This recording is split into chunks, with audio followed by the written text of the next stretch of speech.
Happy Father's Day, Harry, wherever you are. Hopefully you weren't locked up in the attic and the old wifey let you out.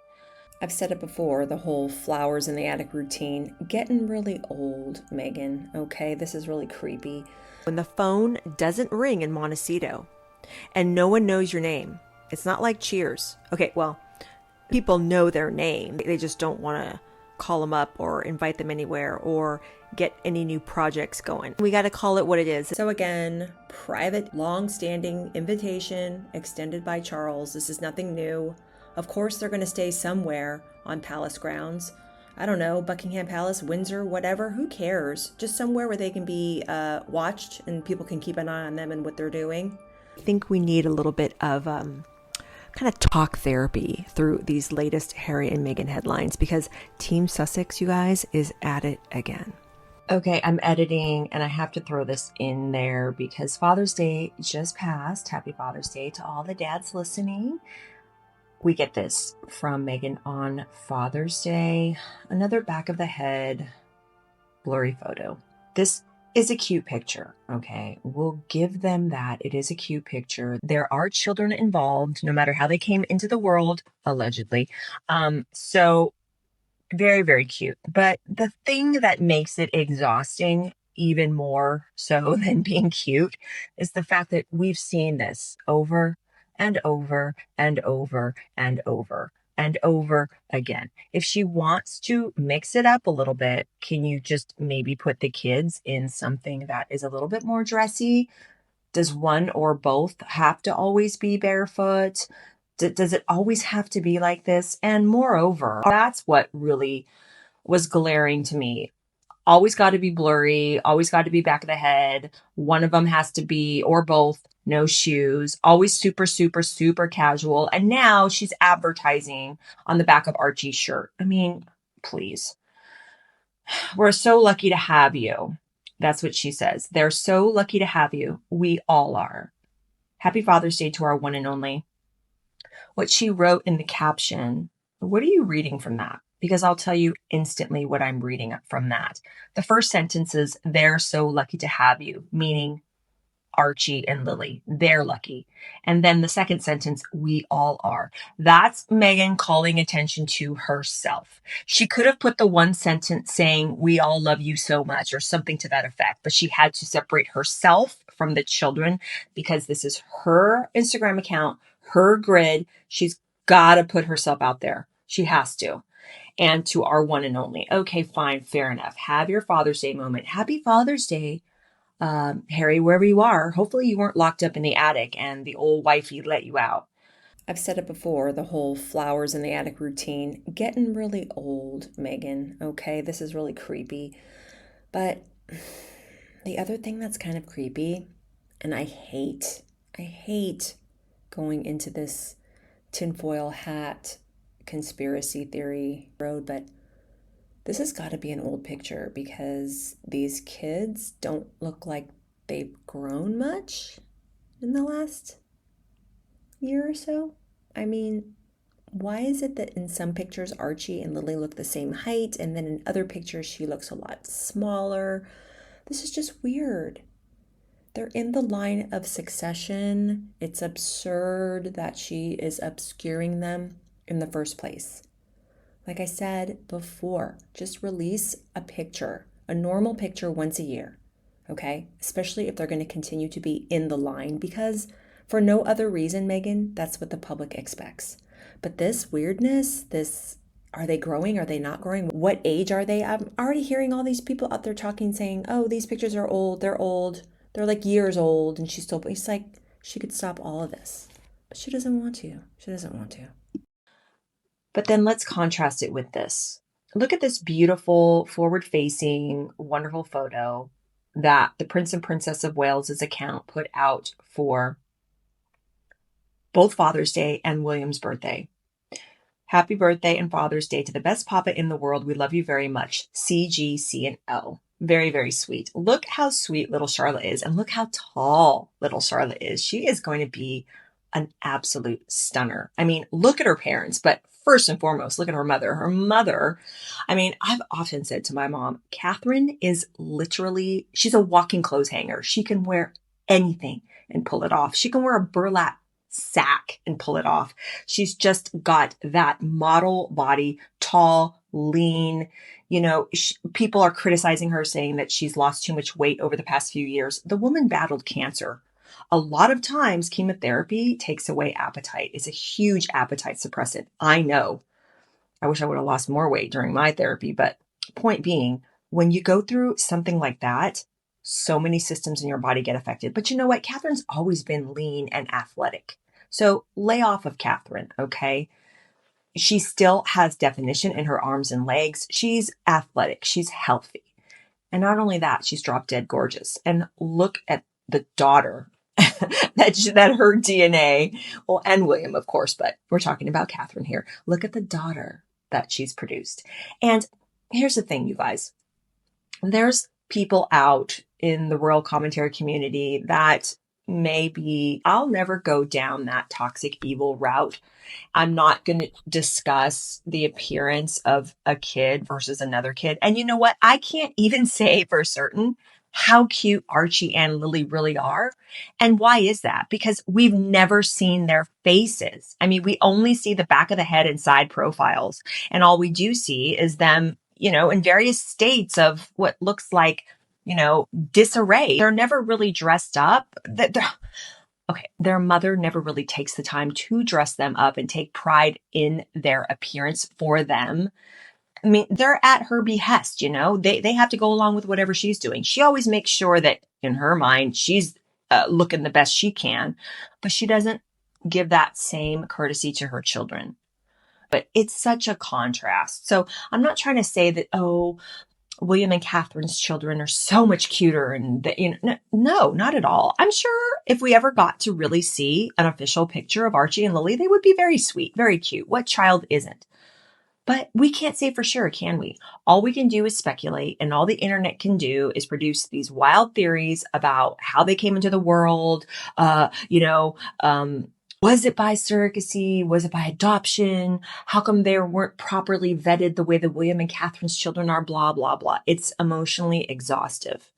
But this is the position, the precarious position that Archie and Lily's parents have put them in, made them this center of this firestorm of controversy, and ultimately gone against what Harry and Meghan always are proclaiming about privacy, privacy, privacy. Well, they're doing nothing but destroying any type of real semblance of privacy that these two kids could ever hope to enjoy. All very sad, but it's very nice to see William and Catherine giving us beautiful photographs, tasteful manner, showing the public the next generation of the monarchy. Very beautiful to look at. I just really hope wherever Archie and Lily are, that they are being nurtured, that they are being protected, because that whole situation going on from an outside perspective, very, very creepy. But anyway, let's get back to the video. Okay, you guys. So Harry and Meghan are returning to the UK, and apparently they're bringing the children. So I want you to get really, really excited, okay? 1, 2, 3, go. Are you excited yet? Are you excited? It's like Madonna for my last video. Are you ready? Are you ready? Are you ready? Are you ready? Oh, and you're like, yeah, I'm ready. Okay. What do your kids look like, guys? Great. Okay. But anyway, so we got Yahoo Entertainment. Prince Harry is facing great sadness ahead of UK return. Source. Okay. GB News. Prince Harry warned trip to the UK is a new tactic that could backfire. You think? GB News. What do we have next? People. King Charles has offered Prince Harry and Meghan Markle royal accommodation for UK visit. BBC. Harry and Meghan to bring children to UK next month. All right, you guys. First and foremost, this is yet again a desperate bid for relevance and attention. So all jokes and kidding aside, it's sad. This is where we find ourselves when the phone doesn't ring in Montecito and no one knows your name. It's not like Cheers. Okay, well, people know their name. They just don't want to call them up or invite them anywhere or get any new projects going. We got to call it what it is. This whole U.S. endeavor for the last 6 years has not worked out for these two. So it's clinging to royal relevance. That's all it is. And it's actually abusing his family. It's using his family for clout. Again, calling it what it is. So why is he coming? Why is Harry coming? You remember he told us last May when he lost his bid for security that he couldn't conceive of bringing his family to the UK at that point because it just wasn't safe in his eyes. They weren't getting the level of security and protection that they needed, and he just could not fathom bringing them back. So a little over a year later, and ta-da, he's back. Now, he didn't have to release statements to BBC, to People, to all the traditional outlets, the Telegraph, what have you. They didn't have to do that, but they're doing it because, again, desperate bid for royal relevance. On the surface, he's coming for that Invictus event in Birmingham in July. What a waste of time, money, and resources. All they're doing is increasing their carbon footprint by coming out here. We don't need to see you come out to Birmingham to announce an event that's happening a year from now. That is the most ridiculous thing it's absurd on its face. You could zoom it in, Harold. That is ridiculous, but that's officially why he's coming. But it's also emotional blackmail. Okay? He knows that Charles wants to see these children, these supposed children, these alleged children. And I know there's tons of conspiracies floating around about these kids.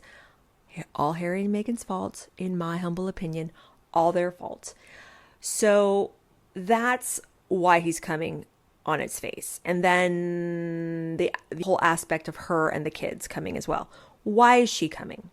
Well, she needs to come, ladies and gentlemen. She has to come in order to get publicity, much needed publicity. What have we been talking about for the last 6 months regarding Meghan? Well, I would say for about the past year, right? I mean, this brand as ever debuted a little over a year ago now, hasn't done well. And especially in the last few months or so, everybody was talking about all that unsold inventory on her site, that website glitch that happened earlier in the year. It was made public how much wasn't selling. She's stuck with all of this. Netflix had it stuffed in a closet and was giving it away as gratis to people. So that was embarrassing enough. Second season of Netflix failed. The Christmas special this past December was not a hit.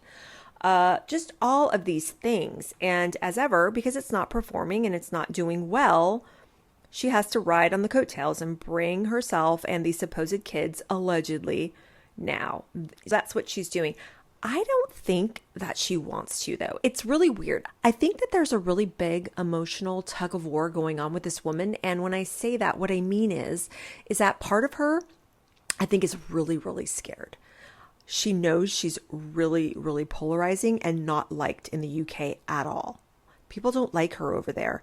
And she's afraid of being booed. She's afraid of bad press over there. So on one hand, she doesn't want to come because of that, because I believe, in my opinion, she's a big fat bully and bullies are cowards. However, she has this need. She's compelled. She's a narcissist. So many of us believe that she is. The traits are there. The track record is there. They are compelled to get attention. They do not operate and function in any way other than getting attention. They need it almost as much as they need oxygen. Okay? She needs the constant outside validation. And it's not even so much that it matters that it's positive or negative press. It's just that people are giving her airtime. People are talking about her. They're just basically breathing her into existence more and more and more, with just her name being whispered and talked about on all of our lips. That's what she cares about. So it's this constant emotional tug of war with her, but there's a whole different dimension now being thrown in and adding to just the absurdness of this entire story, this new narrative about them coming over. And that is the privacy narrative that they have been furthering forever. She just gave a speech in Geneva talking about the dangers of online harms. And then she released that statement a few weeks after, trying to defend herself and try to position herself as being someone who's sharing. She's doing it selectively in the way that she blots their faces out. She's sharing, but in a safe way that's honoring their privacy and all this blah, blah, blah. So she's scared to come, but yet she desperately needs people to talk about her, that desperate bid for relevance. Then again, it's all countered now by the privacy narrative, right? Are they going to bring the kids? Are they going to show the kids what's happening? Oh my gosh. And it's like, okay, well, first and foremost, no official word from Buckingham Palace at all, whether or not it's confirmed that they are coming. Buckingham Palace doesn't want to comment on this. They've said as such. They're not commenting on Sussex travel plans. They're not going to do it. So everything that we're hearing is all Team Sussex. It's all their PR pieces that are being put out there. Now, there's so many people saying, oh my gosh, Charles is so weak. He's this, he's that. He's caving by allowing them to come. Well, first of all, what do we expect him to do? We'll get into a little bit about my opinions on what's going on there with Charles. But you guys, he's had a long-standing invitation out to Harry and Meghan for practically ever. There's always that invitation out. If you want to come, if you want to bring the kids, if it's, in his diary and he could do it, he'd be more than happy to meet them. The man's met the kids, I think, what? Well, he's met Lilibet once, Archie maybe a handful of times, if that, before they all escaped to America. So, of course, as a man closer to 80 than 70, he's going to want to see his grandkids and his son, even though he is the prodigal son. I mean, let's face it, okay? But he's not necessarily being weak in that sense of wanting to see them. Personally, I think that if he wants to reconcile behind the scenes, more power to you, all the live long day. Go for it. But what so many of us don't want to see is a public reinstating of Harry's place in the firm. I mean, I personally think that they would come back as working royals in a heartbeat if they weren't so deeply unpopular and if William wasn't so against it. So I just want to reinsert here again, all my opinion, but it's my channel, so here we go. Just forget all this Charles is weak, Charles is weak, Charles is weak stuff as it pertains to Harry visiting and this supposed trip that's coming up. Because again, I've told you before, my opinion, it's not so much him being weak. It's, remember, the invitation for Harry and Meghan to come over since they've left the family, for them to come over and bring their children to visit. And this was even in effect for the Queen to a certain extent, but definitely for Charles. It's a long-standing open invitation. It's always there. And the reason why that invitation is always open, it makes Charles look like he is open to reconciliation, at least privately. At least he is practicing Christian charity and mercy and faith that good will prevail and that hopefully they will all reconnect. But long-standing open invitation. Thereby, if Harry does not come over, if Meghan doesn't come over and they don't bring the children, it makes them look bad. It makes them look like the petulant, silent, passive-aggressive aggressors, basically, is what it does. Because that's what it is. If they don't come over, they're just using the kids as pawns to get what they want in the way of the heightened royal security that William has. What William has, Harry wants. So that's why I believe firmly, in my opinion, that it's always been an open, long-standing invitation for Harry and Meghan to come over. It makes Charles look better in the situation, and it only serves to make Harry look more petulant and selfish. What the public does not want to see is a public reconciliation. The public is not down for Harry and Meghan to be reintroduced fully back into the royal fold, and they definitely do not want to see those two in a full-time working royal capacity. I don't think that that's what Harry and Meghan want. Harry and Meghan have always wanted half in, half out, to do whatever they want and to monetize everything. So we know that's not possible. But it's not like Buckingham Palace is releasing a statement saying, "Don't worry, everybody in the public. This is just a private visit. It has nothing to do with Charles being weak, and it has nothing to do with reinstating him back as a royal, working royal." I mean, they're not going to do that. We all know how they operate. They never complain. They never explain. They don't really say much. It's extremely rare if they say anything. And Harry and Meghan know this, and they capitalize on it.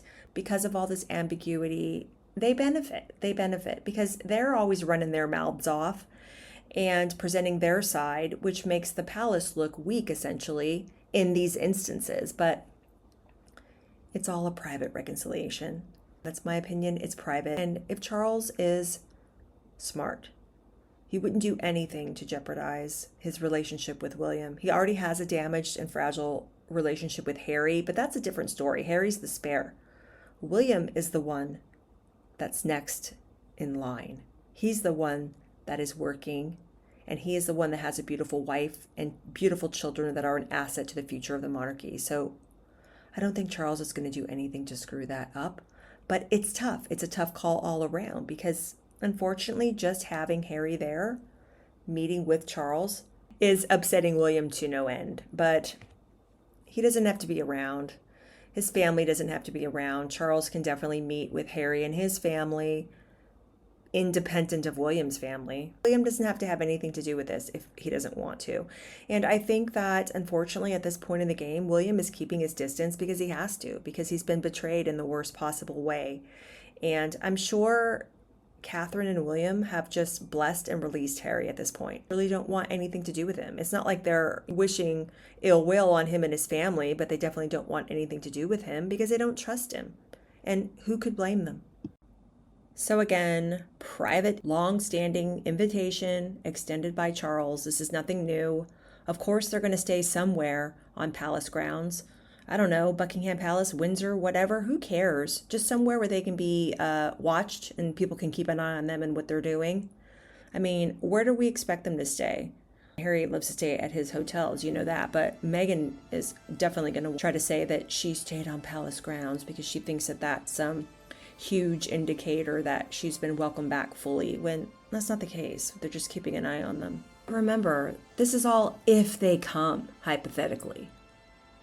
They could say that they're all there and that they went, but we're never going to see the kids. We'll see her before we see the kids.